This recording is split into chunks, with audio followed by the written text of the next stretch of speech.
Yeah. When you look at just how things have gone with your front seven, like how they sort of been coming along in terms of knowing what you wanted to do and being able to execute that at a high speed. Yeah, you know what, the young men are doing everything that's asked of them. You know, I have to be better. You know, in terms of making sure that this is the stuff that we're going to run. You know, we're messing around, moving guys around, moving things schematically a little bit. So I got to be cleaner and more efficient to make sure that we get a chance to see guys really play. You know, it's hard to get an evaluation when you're changing stuff or adding stuff all the time, and then you throw a guy in a new position. So now he's learned new position, he's learned new defense and all stuff, and then you're going out there and you're seeing him at his worst. You know, so at this point, it's a matter of just making sure that they're in the right positions and they know what to do.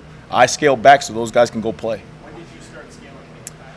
Oh, we haven't installed anything new in the last couple days, just so that way guys can really go out there and execute. You know, coaches like to think it's them and all the X's and O's and stuff, but if those young men don't line up and they don't play fast, then we don't have a chance. So. What's the pass rush look like to you right now? How much of that, and how much is that on your mind? Everything. I mean, everything's on the mind. You know, again, part of that is me making sure that they're in the right places. You know, we're moving guys around, all that kind of stuff. The second thing is making sure that those guys know what to do. Again, it continuously shows up on film. When you don't know what to do, you're moving that much slower. When you're moving that much slower, are you really showing the best version of yourself? You know, and it all comes back to coaching. So I need to make sure that I'm putting those guys in the right positions. Can you identify guys right now that look like your pass rushers? Oh yeah, I mean we've got a lot of skill. We definitely do. I mean you got P. Will, Jamar, you got Chief, you got MJ. I mean you got Kai. You got a lot of guys with a lot of pass rush ability. You know, but again, it's fun to watch them when we get in those situations. But you got to get them in those situations, right? You got to get them we got to get them to stop the run and then get them in the third down. So four of those five guys are recovers. Is that mean you're pretty pleased with the guys who were able to recruit or in here in a short amount of time to sort of supplement what you already had? Yeah, the staff did a great job of identifying guys and getting them on campus. Corey Campbell did a hell of a job of getting those guys in the weight room and making it about us and the way we want to do things. And then, you know, you see their natural ability. So it's, again, putting it all together and making sure they're doing what we want them to do. You mentioned Princeton first. I mean, how was that transition? I just mentioned P. Will first because that's the last one I saw coming off the field. But they're all doing a really nice job. They're doing what's asked of them. Yep. How did the position classifications of those guys you mentioned differentiate? Like Chief and MJ, are they doing a lot of the same things as like Prince Will, Cam, Kyle Wallen, or is one outside linebacker and another like defensive? No, they're all moving around. Again, this is about seeing what they can do. You know, I mean, when you're stopping the run, you're putting them one place, and then when you're defending the pass, you're putting them another place. So all of it is they're all really like X-Men, you know, moving around. And again, they're doing a great job of doing what's asked of them, showing different skill sets. You know, that is. So are some of those guys like with Rob in one drill and like Mike in another drill, or how do you know? Yeah, you see that at Indy? How'd you know that? No, they are. They're all over the place. And again, it goes back to that cross training deal. You know, coach is real big on making sure guys are in the right spot. Because again, you can't evaluate them if they're in the wrong spot, and if they're playing slow, they're hesitant. That's not fair. That's not fair to the guys. So we're moving a lot of guys around. We're trying to get a feel for what they do best, and then we'll decide in the end after the spring game. How does C.J. Rollins move to that defensive end spot? How does he adjust? Tell you what, that dude's a baller.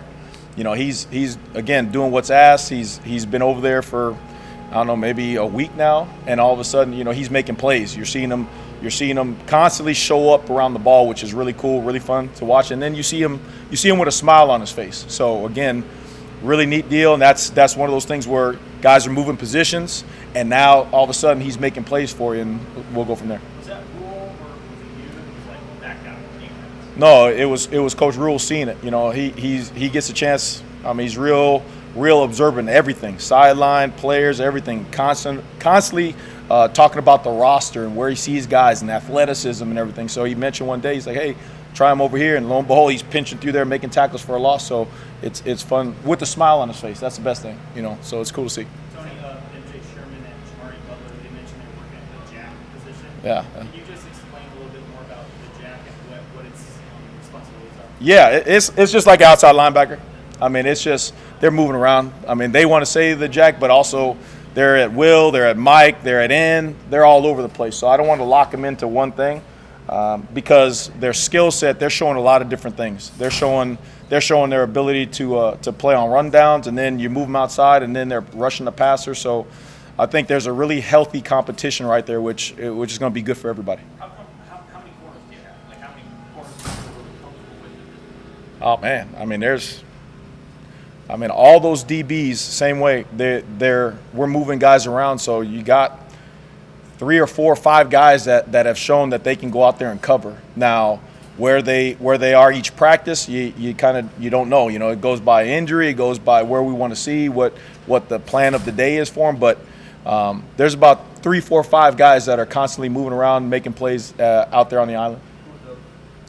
Oh, I mean, there's Malcolm, Q. I'm trying to think here. Malcolm, Q. I mean, you got Javi, you got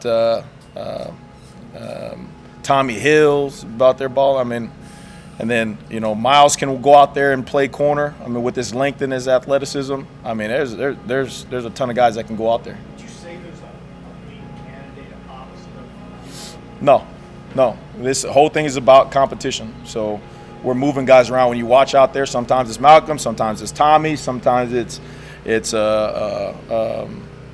Javi, sometimes it's Deshaun. So I mean, it's a constant rotation out there. Yeah.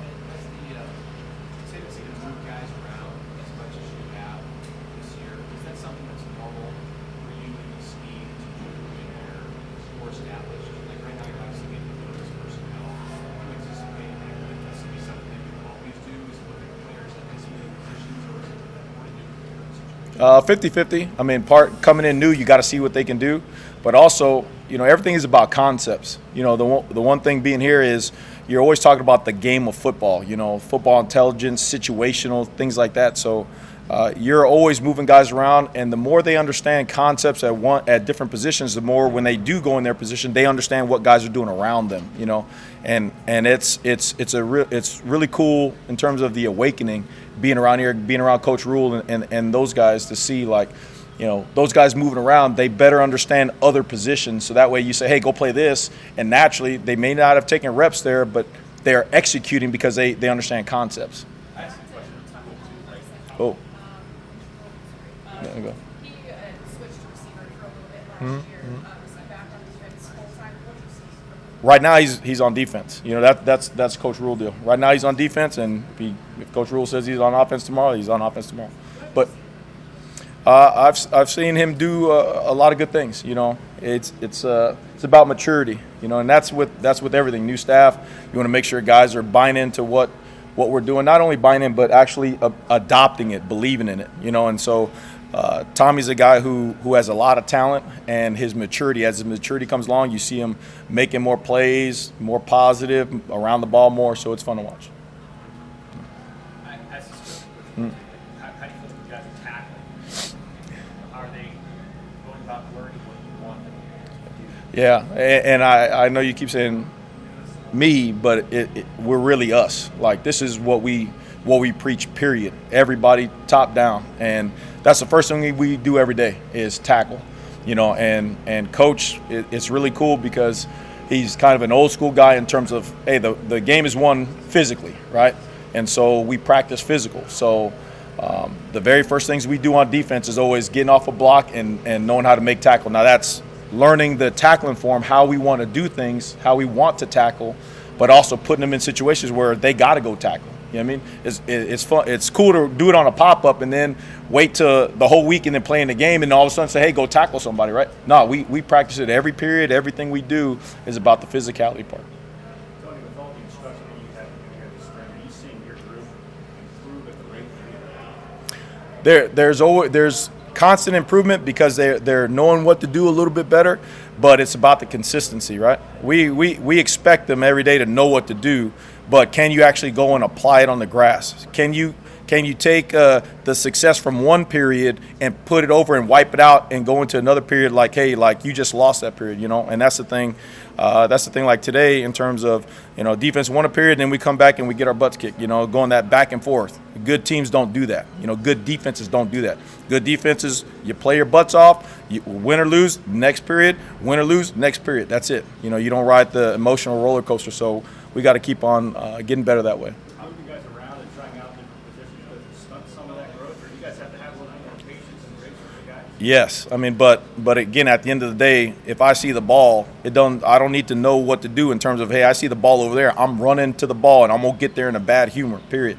I mean, so the little X's and O's part, we can fix that, right? That's why Coach brought us here. We can fix the X's and O's part, but we got to develop the mindset and the attitude, and that is when everything breaks down, you see a football player at his best. Hey, I might have did A to B wrong, but B to C, I'm going over here and I'm going to go wreck shop and I'm going to go make some plays. And that's the thing you're looking for when you're moving guys around and all that stuff, you know. How have you seen Elijah play in the He's got a lot of talent. You see why, you know, you understand why his recruitment was the way it was and all that stuff. But again, it's about the growth of him, you know, and the expectations on him. We know he's talented, but now can he be talented? Can he be physical? Can he be mentally tough? Can he play hard for his teammates? Can he do that on a consistent basis? Not just pass rush downs, but also run downs. Can he do that? You know, but he's flashed a lot of talent.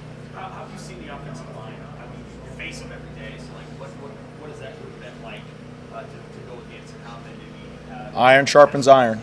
You know, starts with Coach Dono. He's a old school blue collar type grinder, and those guys play together, and it's really making us better. I mean, it's fun to go against those guys because you can see them working. You can see them always constantly getting better, challenging the defense. They're making us really know the game and really know what we got to do. So it's really neat to go against those guys. What's referred to a coach as an old school grinder, offensive line? Yeah. He's just a blue collar guy, man. He's not all about the softness, not all about the fluffiness. He is a get on the field, we do things together, let's work, let's be physical, let's get this right kind of guy, and that's the way it is. It's kind of cool, you know. The older guys, the old school guys, Coach Rule's kind of like that too. You know, he's like, hey, let's make no excuses. Let's go out there. The game is won this way, and let's be about it. So, thank you, everybody. Thank you.